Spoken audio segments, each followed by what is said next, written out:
My world is ending, and I have no control over it. In this series, at the end of every single day, I will generate a random number from 1 to 100, and if it lands on 100, then my world is gone. Now, why am I doing this exactly? Well, hardcore Minecraft gives you control of your life, and items such as the Totem of Undying mean that you can cheat death and keep going. But life isn't always like that. Sometimes the end just happens. With the complete lack of control over when this journey ends, what will my goals be? What projects will I undertake? And after it's all over, will any of it even matter? Day 1 was busy and in a good way. I started out by getting some wood, crafting some tools, and collecting some resources, including copper ore, which was new to me. I did also find a super cool, almost donut-shaped natural cave on the side of the hill near where I'd spawned, and the vision of filling in the gaps left by the cave with glass to make an almost 360-degree view supervillain-esque base really appealed to me, and that's why it's the first big project that I want to undertake.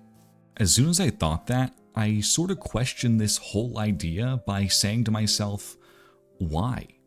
Like, why would I want to build a really cool base if the world's just going to be deleted anyways? And if I get unlucky, I might not even make it far enough to complete the base. The answer is memories. Why is someone sad when their parents die? Because there's no more memories that they can make together. Why is someone happy when they meet a new friend? Because they can make memories together. I know this world is going to end, but when I have to leave it, I want to take a lot of good memories along with me. All that out of the way, I did do a bit more exploring and found that just on the other side of this mountain was a really cool village along with a ruined portal just past it. But it was already getting pretty late, so I just decided to loot the village. In all the chests, I found an iron and copper spear, which I had never used before, 2 pairs of iron leggings, quite a bit of food, a few bags, and enough obsidian that I might actually be able to instantly complete the ruined portal, and that was pretty exciting.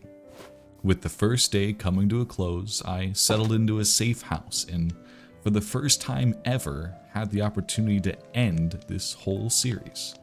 Wouldn't it be ironic if the first day was also the last? Luckily for me though, it wasn't, and knowing that I have another day to wake up to in the morning, I was excited. Excited to see what this world would turn into one day at a time. Day 2 was a bit less busy, but still hectic.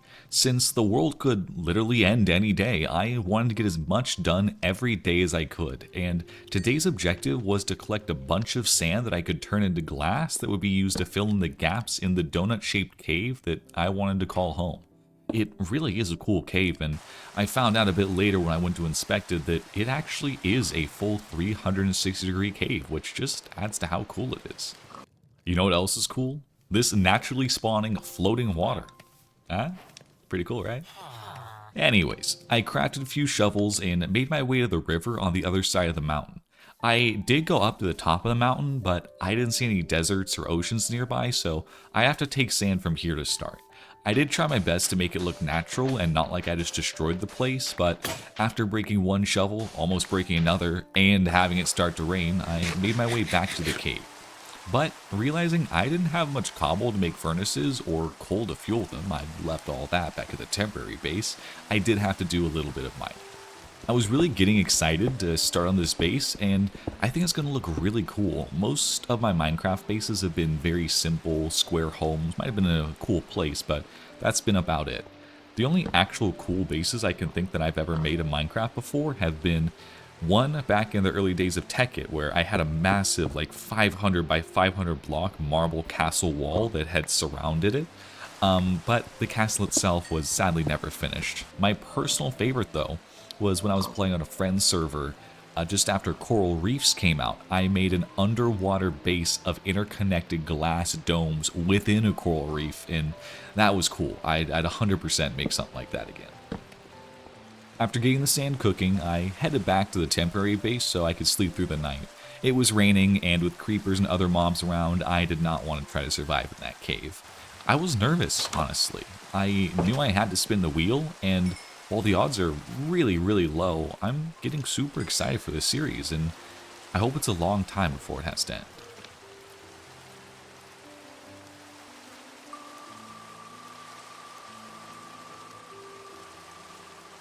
Luckily for me, though, the world is safe another day.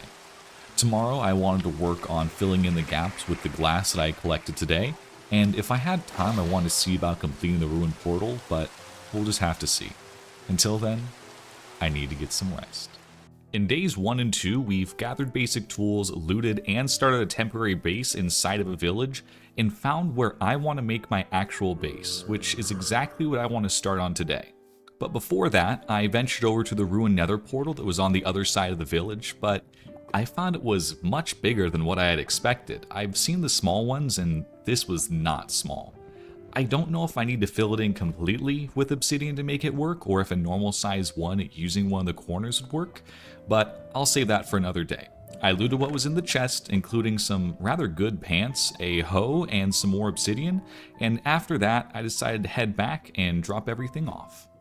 But when I got back to my temporary base, I realized I didn't have anything to drop it into. So I stole a chest from a nearby home, plonked that down, and filled it up before heading over to the new base to work on it. On my way over, I did think about making a more effective way to get over this hill, but I knew it wouldn't be long before the new base would be livable, so I think I'll just make the trek the next few days instead of worrying about a path right now. And I did actually run into a few cool homes built into the side of the hill that I did not see coming down. And I think stuff like this really adds to the feel of Minecraft. The fact that every village, every mountain, every river is unique really adds something fun to discover and just enjoy. By the time I got to the new base, all the coal had ran out, so after refueling the furnaces and grabbing the glass that had got smelted, I got to work. It didn't need to be perfect, nor did I really want it to be. I wanted the glass to be an extension of the cave, as if it had molded over the gaps, and I think I did a pretty good job so far. Walking inside before the sunset really did give me that feel that I wanted. I haven't really thought about where things are going to go or how I'm going to lay everything out in this space, but I don't care, this place is awesome. As it got dark, I headed back to the temporary base to spin the wheel and sleep, but there's a little change that is going to go into place starting today. Gianni commented on my last video saying that I should make the wheel delete chunks, add game rules, or have another modification, and while I can't really do in-game modifications, I don't have that know-how, I can add penalties. And starting tonight, if I roll a 99, I won't be able to sprint for the whole next day. And each day, I want to add a new penalty, so I'm going to need your guys' help to leave suggestions for what I can leave on number 98 starting tomorrow. Once I got back to the temporary base, I opened up the wheel on my second monitor and held my breath.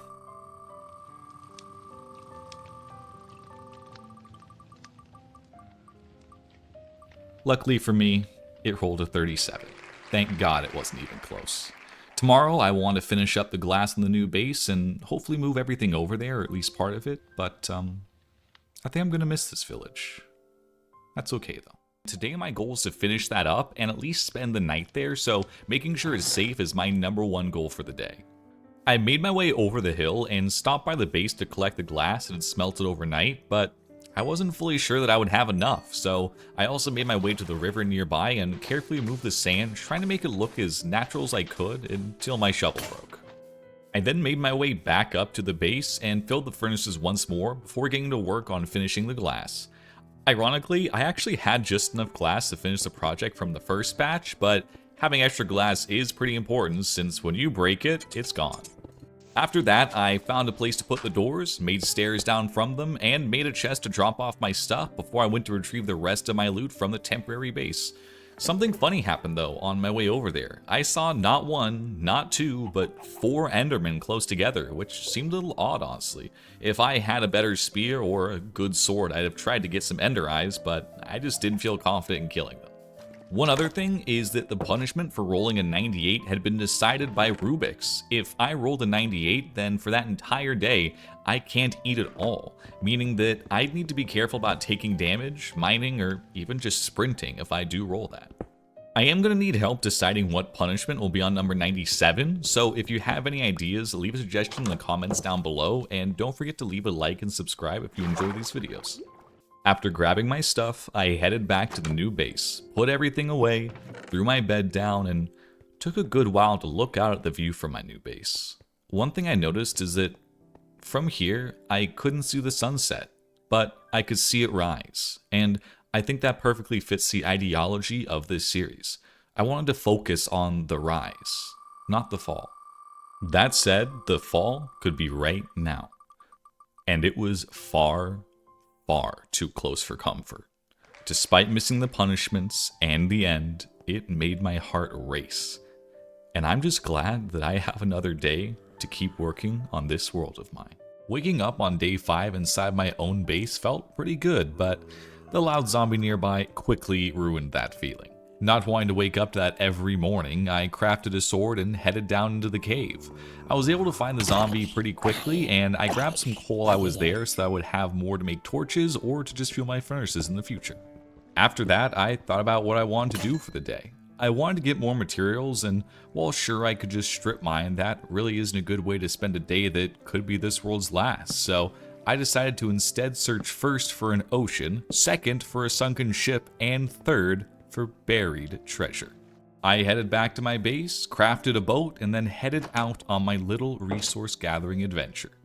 I grabbed some reeds to make books later, along with these firefly bushes, since I just think they're really cool and I wanted to place them around my base.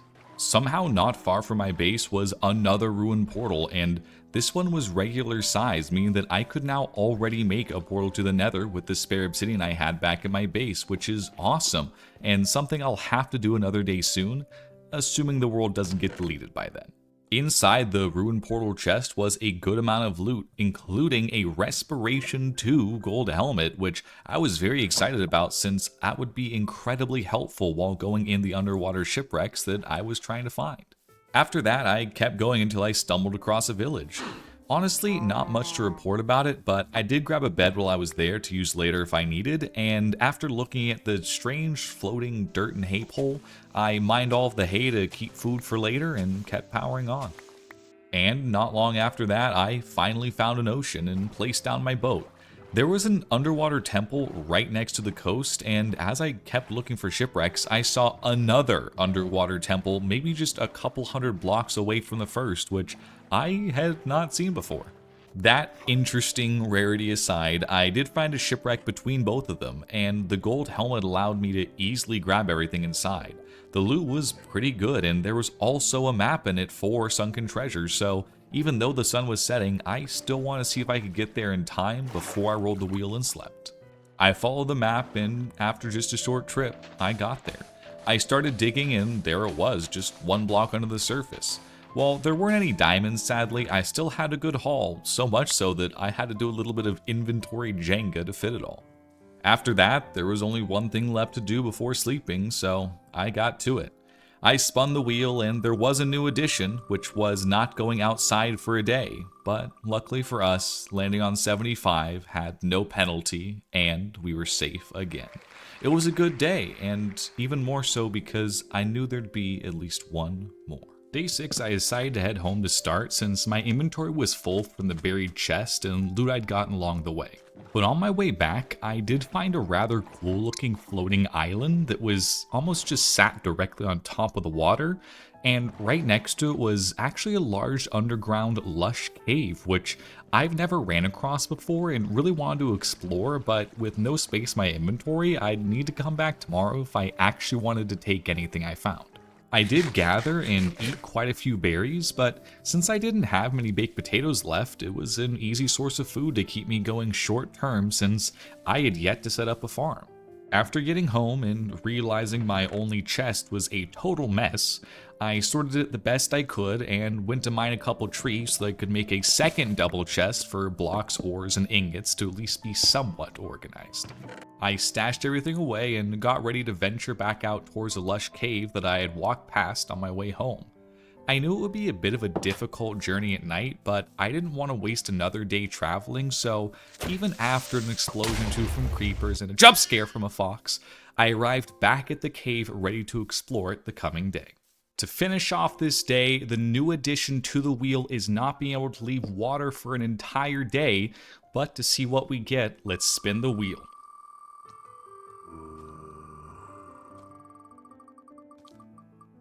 Luckily for us, we landed on a safe spot, which clearly this zombie and skeleton weren't happy about, so I dealt with them and then laid down ready for the next day. After fighting a couple zombies left over from the night before and totally remembering where the entrance to the Lush cave was, I made my way down into the cave itself. I should have brought a few more torches, but at least I realized the start, so I was able to quickly make a few more before heading further down. I was very excited to explore this Lush cave since I've never even seen one before. This and many other things weren't even added into the game the last time I stopped playing. I really should have just made an iron sword though, since the copper sword felt really underpowered, even against just zombies and creepers, taking up to 5 hits just for regular zombie if I didn't crit them. It did seem like a really deep cave though, so I was hoping there might be some diamonds at the bottom, and since I'd yet to find any elsewhere in my world, that would be a huge bonus for me. I didn't really take any of the Lush cave items like the lily pads, hanging vines, or the grass, but if I had any use for any later, at least I knew where to come. I did find a particularly deep part of the cave, and I took a waterfall down, finding more than a few mobs at the bottom guarding exactly what I was hoping for, diamonds. The natural cave light made it easy to look around, and after killing more mobs, finding where fish go to die, and mining as many diamonds as I could find, I was all the way up to 13 diamonds, but I wanted another day down here to explore more, so I paused to spin the wheel before laying down inside the cave. Today's punishment addition to the wheel was having to crouch all day, which is self-explanatory, so I won't explain that anymore. Once again, I wasn't even close to any challenges or the end, so I had another day to enjoy this world. I did keep exploring and mining for day 8 and found some miscellaneous ore, including lapis and gold, as well as a decent amount more diamonds, which was very nice. After all the mining, fighting, and exploring was done, I was all the way up to 18 diamonds, but all the way down to 3 baked potatoes, and whatever berries I found on my way back home. Food wasn't desperate, but even a simple farm would make it much easier to not worry about exploring further out from my home without starving, so I think that's one of the next projects that I want to undertake. I did also find a black bunny on my way home, but it was also found by a fox, so I'm not sure that it made it back to its home. By the time I eventually did make it back to my base, the sun was already setting, so I headed inside, sorted my chests a little bit again so that it was easier to find what I was looking for, and smelted down the ore that I had gotten over the last couple of days down in the cave. Today's addition to the wheel was not being able to use tools for a day. And after that was applied, I looked up to the moon as I spun the wheel, hoping that all the exploring and progress of the last couple of days wasn't for nothing. Luckily for me, it wasn't, and I was able to sleep already planning for the next day of this world. Waking up on day 9, I had a couple orders of business. Number 1 was getting this piece of shit out of my inventory, and then making a small farm atop my base. It didn't need to be huge, just a few rows of 4 to 5 crops of potatoes would be able to supply me for the time being, and wouldn't take more than a day or so to complete, which is very important since I don't want to take on any long projects in this world until later on or during punishments where I may be stuck in a certain area for an entire day against my will. I mined away some dirt from the top and got to placing spruce planks down. The original footprint I put down felt a little too small, so I expanded it a block each side, and I think that's about the right size for what I need. I put down the fences, which I actually had the perfect amount of besides the gate, but I'd craft that in just a second along with a hoe that I would use far too early because sometimes you just gotta warm a hoe up. After that genius I had displayed, I headed back inside, grabbed some iron ingots, and crafted a couple buckets that I could make an infinite water source closer to my farm. I used the infinite water source to fill up the rows with water and hoe the dirt that had already broken due to the lack of water before placing down all the potatoes that should be my food source from now on. With that task complete and the addition of not being able to jump for a day added to the wheel, I headed inside to get safe before I spun it. I'd been getting lucky up until now since I had not gotten any punishments, but with yet another addition every day, it was only a matter of time. But that time wasn't now, and with another day safely passing by, I settled in for the night. I really didn't have any plans for today, to be honest, but since I've been talking about finishing a nether portal and lighting it soon, I grabbed my obsidian and 2 flint and steels because I'm a little stupid sometimes, before heading to the nearby ruined nether portal just a little bit away from my house. I placed all the necessary blocks down and lit the portal. I didn't want to explore inside the nether just yet because I didn't really have great gear, but I did want to at least see where my spawn was. And boy did it look unfamiliar.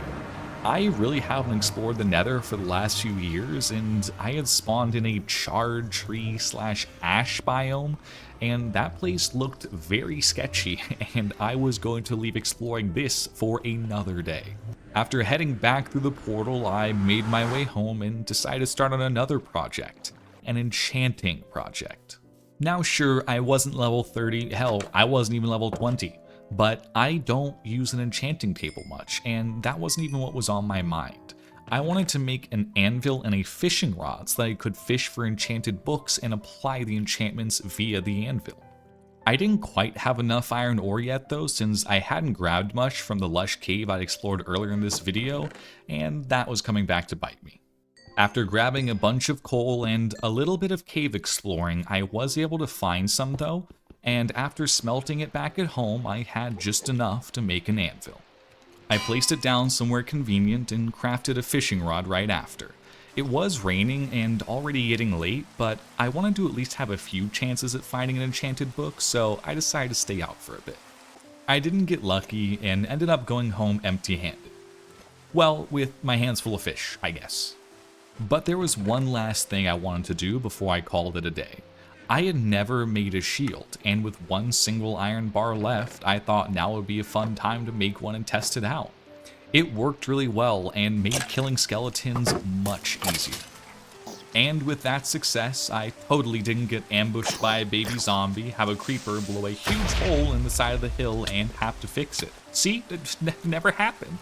With all the many little tasks of today done, I headed inside, added being unable to open chests for a day to the wheel, and gave it a spin.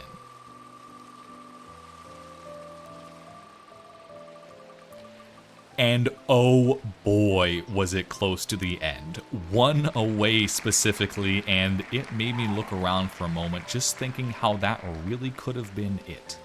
It wasn't though, but tomorrow I wouldn't be able to sprint at all. So I gave myself a lap of my home just to get some energy out before laying down ready to face my first challenge of this world.